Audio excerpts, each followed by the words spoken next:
Bonjour tout le monde. Rendez-vous aujourd'hui avec la correction du devoir de bac STI en STI, l'épreuve pratique, session 2024. Donc je vais essayer de corriger avec vous le devoir, étape par étape. Donc vous avez besoin pour cela l'énoncé de devoir, donc vous devez avoir l'énoncé de devoir. Ensuite, ainsi bien sûr que le fichier .rar, le ressource, donc ressource.rar, que vous allez trouver le lien en bas de la vidéo. Ensuite, vous avez besoin de la version de XAMPP, n'importe quelle version, toutes les versions ça marche.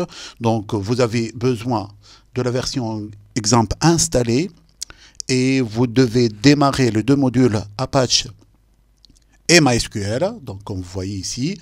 Ensuite, vous avez besoin d'un navigateur, en l'occurrence c'est Google Chrome, et bien sûr notre interpréteur de code Visual Studio Code, donc dans n'importe quelle version bien sûr, et le logiciel WinRAR avec lequel vous allez pouvoir ouvrir les ressources, avec bien sûr une mot de passe, et enfin une grande tasse de café. Donc je signale que je vais donc diviser la correction en 4 parties. La première partie c'est la partie A, donc la création de la base de données. Donc je vais essayer de voir comment créer la base de données avec toutes les solutions possibles. Donc au niveau de devoir, c'est la partie A, les questions 1, 2, 3 et 4. Donc ça c'est une première vidéo. Dans une deuxième vidéo, vous allez trouver donc la création de la base de documents web. Après la création de la base de données, on passe au développement de sites web. Donc je vais consacrer une deuxième vidéo pour la partie HTML et CSS. Donc je vais passer question par question pour juste créer tout ce qui est HTML et tout ce qui est CSS. Donc au niveau de la question 1, ça englobe toute la question, donc c'est petit a, petit b, tout ça c'est HTML, CSS. Question 2, vous allez trouver, donc je vais corriger la question petit a complète et petit b. Seulement, la question 3, c'est donc la partie aussi, c'est la partie petit a, petit b, les sous-questions petit a, petit b. Ensuite, une troisième vidéo dans laquelle je vais corriger tout ce qui est JavaScript. On trouve la partie JavaScript au niveau de la question petit c de deuxième main et petit c troisième main. Ok. Quatrième vidéo, bien sûr, avec tout ce qui reste, c'est exclusivement la partie PHP, bien sûr. Donc c'est ça. Allez-y, on commence avec notre première partie. Avant ça, je signale qu'il est important de lire le paragraphe ici et donc respecter les consignes du devoir.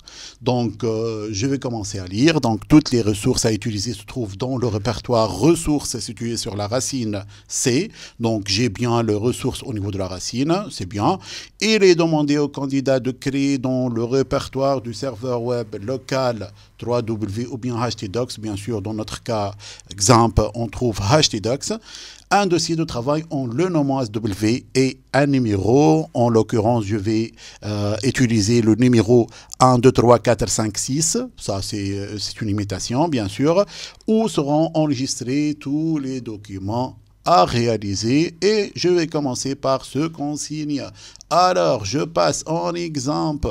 Exemple, je passe à explorer. Au niveau d'explorer, htdocs. Au niveau de htdocs, je vais créer un nouveau fichier, un nouveau dossier. SW 1, 2, 3, 4, 5, 6. Ensuite, je vais donc copier le fichier au niveau de ces deux points ressources. Je cherche ressources, le fichier STI 2024. Je copie ça. Bon, j'ai copié. Je copie ça et je retourne à mon dossier SW, CTRL V, et c'est comme ça. Donc, je viens de copier le dossier. Ensuite, deuxième consigne, copier dans le dossier de travail fichier déjà fait, bien sûr, situé sur, puis extraire son contenu dans ce même dossier de travail en utilisant le mot de passe. Ça, c'est notre mot de passe, donc je vais copier ça.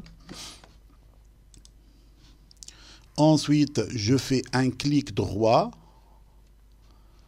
Extraire ici. Je copie le mot de passe. OK. Et voilà donc affectation jardin, mais style et passerelle, et parcelle, c'est pas passerelle, parcelle. Donc s'assurer que le contenu extrait est formé des fichiers, ça va, c'est bien, ce sont les fichiers qu'on va utiliser. Vérifier à la fin de l'épreuve que tous les fichiers créés sont stockés dans le dossier de travail, c'est bien.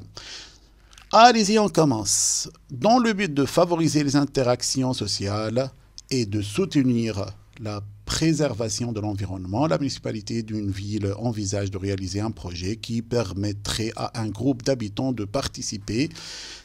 Donc ça, c'est une introduction qui va donc introduire les notions de notre site web. Donc pour ce faire, on demande de créer la partie du site web permettant de réaliser les opérations suivantes. Donc nous avons deux parties, inscription d'un membre et affectation d'une passerelle d'un jardin à un membre. Allez-y, après l'introduction, on commence avec la conception ou bien la création de la base de données. Donc, le concepteur du site utilise une base de données simplifiée décrite par la représentation textuelle suivante. Donc, nous avons 4 tables avec la description des colonnes. Donc, première question, créer cette base de données en lui attribuant le nom BD et votre numéro d'inscription. Allez-y, on commence avec la création. Donc, je lance exemple. Ensuite, au niveau du module MySQL, je passe à admin. Au niveau de admin, on voit bien qu'il nous ouvre donc notre PHP MyAdmin. Je clique sur base de données, dépendamment bien sûr de version. Donc ensuite BD 1, 2, 3, 4, 5, 6. C'est pas ce que j'ai déjà cette base de données. Normalement, j'ai pas. Donc créer. Elle existe déjà, voilà. Elle existe déjà. Donc, je vais utiliser 1, 2, 3, ou bien je vais inverser l'ordre. 6, 5, 4, 3, 2, 1.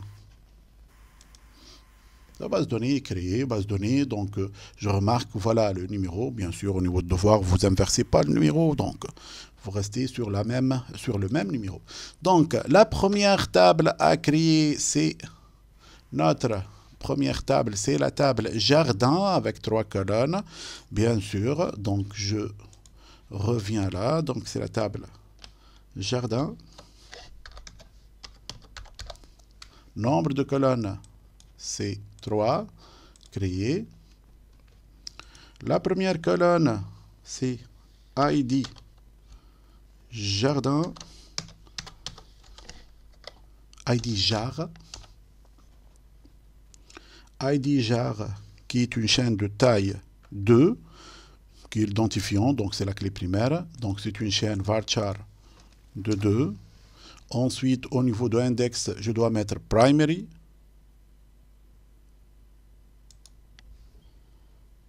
Ça, c'est ID jar. OK. Ensuite, deuxième colonne, c'est nom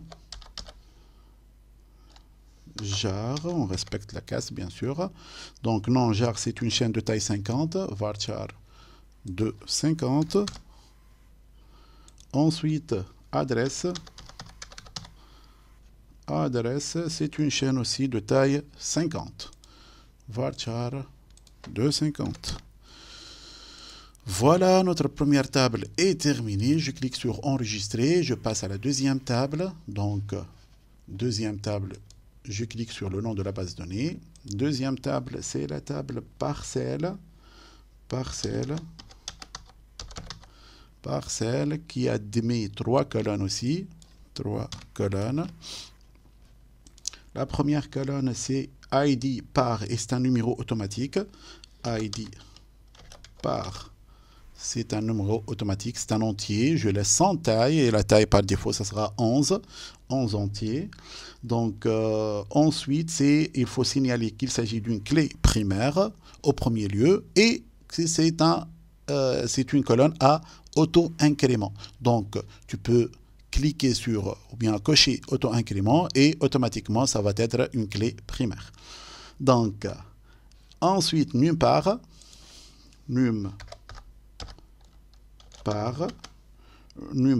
c'est un entier sans taille, bien sûr, signalé au niveau de l'énoncé. Ensuite, nous avons ID jar. ID jar qui est varchar de 2. Comme signalé dans sa table mère. Donc ça c'est une clé étrangère. C'est signalé au niveau de la table mère. ID jar, c'est une chaîne de 2 caractères. Donc j'enregistre avant de passer pour faire les liens. Donc je vais enregistrer. Ensuite je vais relier les deux tables, la table jardin et la table parcelle, avec la clé étrangère au niveau de la table parcelle, c'est ID jar. Donc au niveau de la structure de la table parcelle, je clique sur vue relationnelle, et j'ajoute ma contrainte. Donc je signale la colonne ID jar de la base de données ça, et la table c'est jardin, la table d'où vient ce lien, c'est jardin, et au niveau de cette table, le nom de la colonne c'est ID jar. J'ajoute on delete cascade et on update cascade, et j'enregistre. Et comme ça, j'ai bien réalisé mon lien entre les deux tables jardin et parcelle. Donc je passe à la troisième table maintenant, c'est la table membre. Donc la table membre. Au niveau de la table membre, vous avez donc 1, 2, 3, 4, 5, 6 colonnes. Donc je vais mettre ici 6 colonnes. Créer. La table membre, elle admet comme clé primaire ID même, qui est une clé, qui est un numéro auto-incrémenté. Je mets auto-incrément ici, ID même. Donc le type c'est entier, sans taille. Bien sûr, la taille par défaut, comme j'ai bien signalé, c'est 11. Ensuite, après ID même, vous avez nom même, qui est bien sûr chaîne de taille 50, varchar de 50. Ensuite, genre qui ici on signale qu'il s'agit d'un caractère. Un caractère, c'est un caractère avec la description, genre d'un membre, c'est M pour masculin et F pour féminin. Donc je dois signaler qu'il s'agit d'un caractère, un seul caractère obligatoire. Donc on ne va pas mettre varchar, donc on va utiliser char. Donc char qui va signaler qu'il faut obligatoirement la taille, elle est fixée à 1. Ensuite, donc concernant la remarque M pour genre de membre M ou F, donc le membre M ou F, on va ajouter une condition pour restreindre les données insérées au niveau de cette colonne à M ou F. Certains, ils utilisent d'autres types qui vont représenter M et F, dont bien sûr enum ou bien set.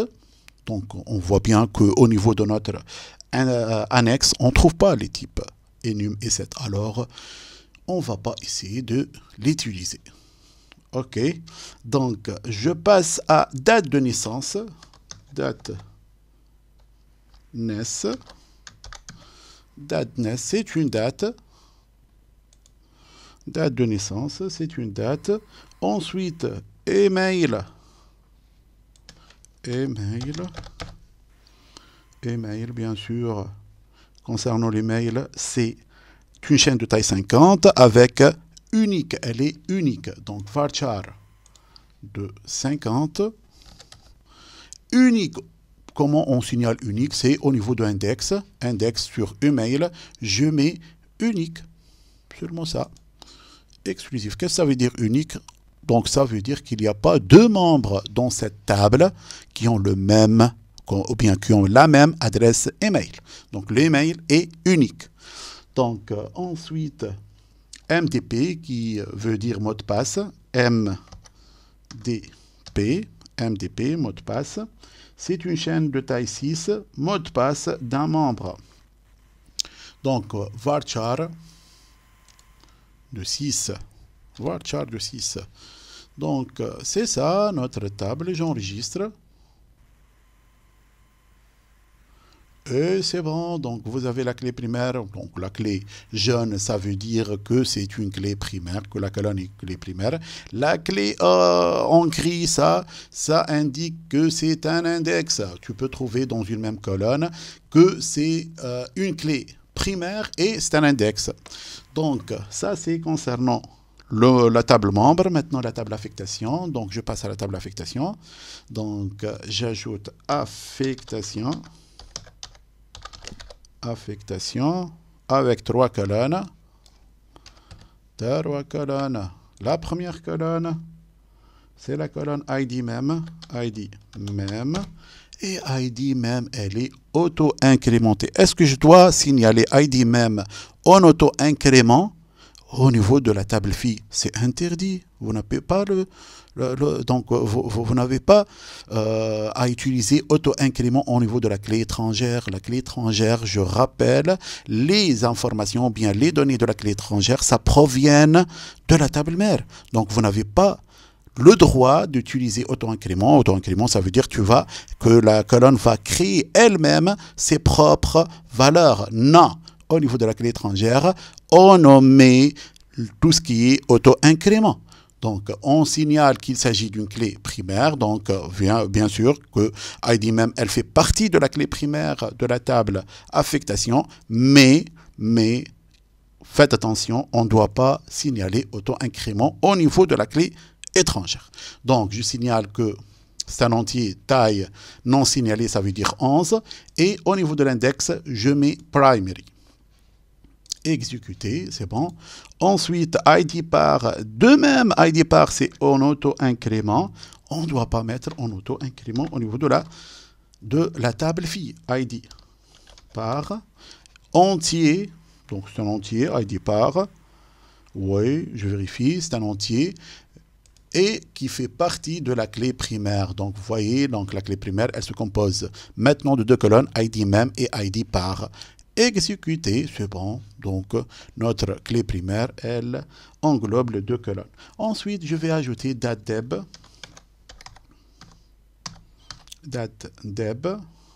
Attention. Datedeb. Au niveau de datedeb, c'est une date. Donc, j'utilise date seulement. J'enregistre. Voilà la table affectation qui manque bien sûr les contraintes clés étrangères. Donc, je passe à vue relationnelle. Je signale la première clé étrangère, donc ID même, qui provient de la table membre. Sa colonne s'appelle ID même. Et j'ajoute une en delete cascade et une en update cascade. Donc, j'ajoute une deuxième contrainte sur ID par, qui provient de la table parcelle et s'appelle ID par avec on delete cascade et on update cascade. Et j'enregistre. C'est bon, les 2 clés étrangères sont signalées au niveau de notre base de données. Qu'est-ce qu'il nous reste? Il nous reste seulement genre qui est une colonne qui ne doit avoir que les 2 valeurs M ou F. Alors, au niveau de SQL, je passe au niveau de SQL de la table membre, SQL au niveau de la table membre, et je vais ajouter donc alter, il nous aide ici, alter table, et la table c'est membre, add constraint,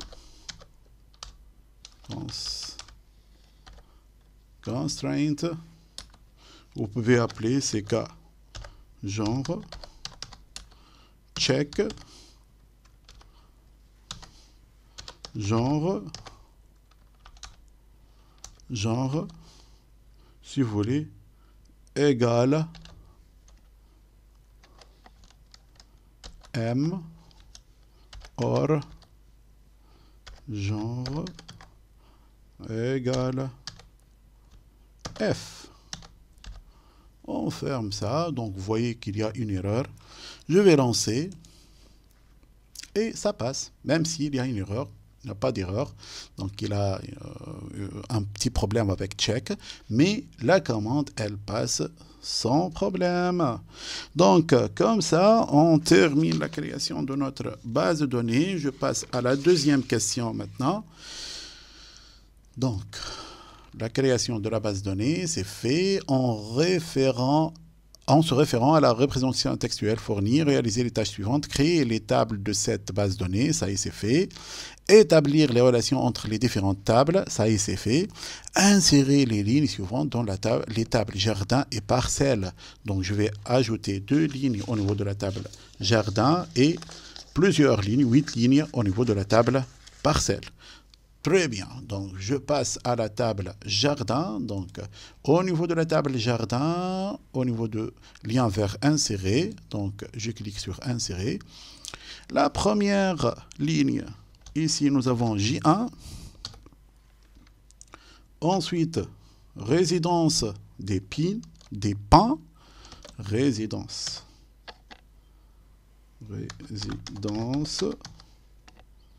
des pins. Les pins sont, en arabe, c'est Sanaubar. Ok, je rappelle. Ensuite, cité des pins.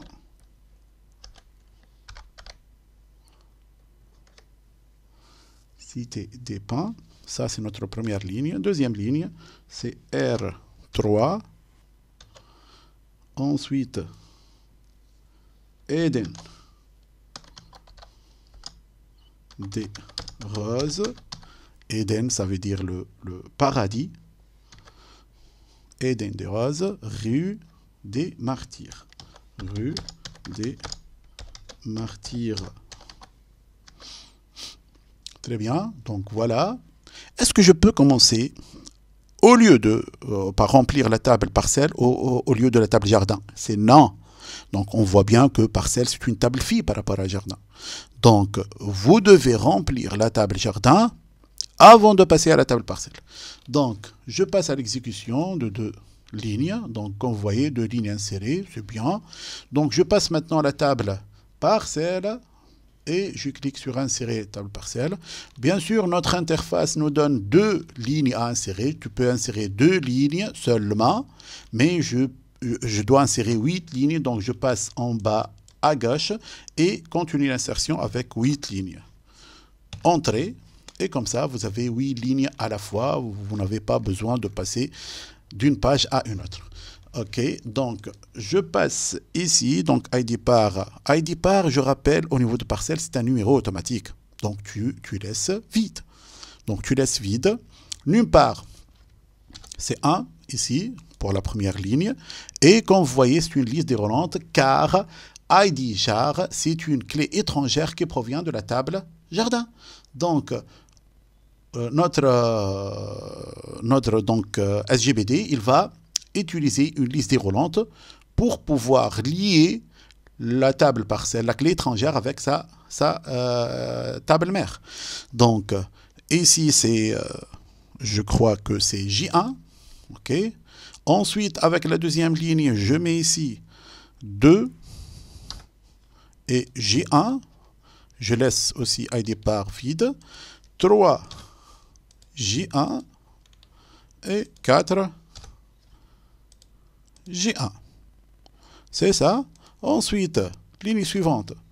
1 R3 2 R3 3 R3 et 4 R3. J'exécute. Et voilà. Donc, comme vous voyez au niveau de l'insertion, donc les valeurs, on réserve la valeur nulle pour la clé primaire. On sait bien que la clé primaire ne doit pas avoir une valeur nulle. Mais, cas particulier au niveau de la clé primaire si elle est en auto-incrément. Tu vas mettre nul ici au niveau de la clé primaire et notre moteur de base de données, il va affecter la valeur correspondante à ce champ. Donc, nul, nul, nul, etc. Donc, comme ça, il vient d'insérer 8 lignes avec une même values, une même close values. Et on va voir qu'est-ce qu'il y a dedans, la table parcelle. Je clique, je suis au niveau de la table parcelle, je clique sur parcourir. Et je trouve bien ID parcelle avec la première valeur 1, 2, 3, 4, 5, 6, 7, 8, etc. etc. Donc ça veut dire, qu'est-ce que ça veut dire la clé en auto-incrément? Donc elle commence avec la valeur 1 et ensuite on ajoute, on auto-incrémente à chaque fois pour la nouvelle ligne.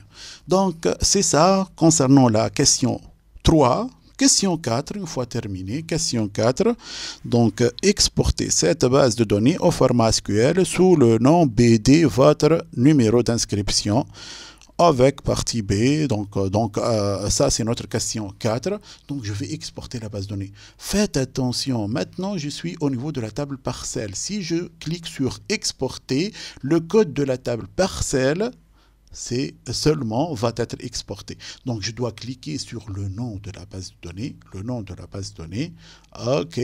Ensuite, exporter. Je signale bien qu'au niveau de exporter, vous n'avez pas besoin de modifier aucune option. Aucune option. Ne modifiez rien. Donc, laissez comme ça. Donc, vous allez trouver ou bien le mode personnalisé ou bien le mode rapide qui va seulement afficher ce champ-là avec le format et vous cliquez sur exporter. Où vous allez trouver le fichier, c'est au niveau de fichier de téléchargement. Donc, vous cliquez sur cette icône, ensuite cliquez sur le dossier, donc votre base de données, donc cliquez sur copier ou bien couper comme vous voulez, couper ou bien copier, et vous passez à votre dossier de travail, et vous allez coller le fichier base de données, et comme ça, vous avez terminé la première partie. Je rappelle qu'au niveau de barème, la première partie, partie A, sur donc 1 point, 1,75, 2,75. Comme ça, vous avez gagné 2,75. Merci pour votre attention et on se voit dans une deuxième vidéo. Au revoir.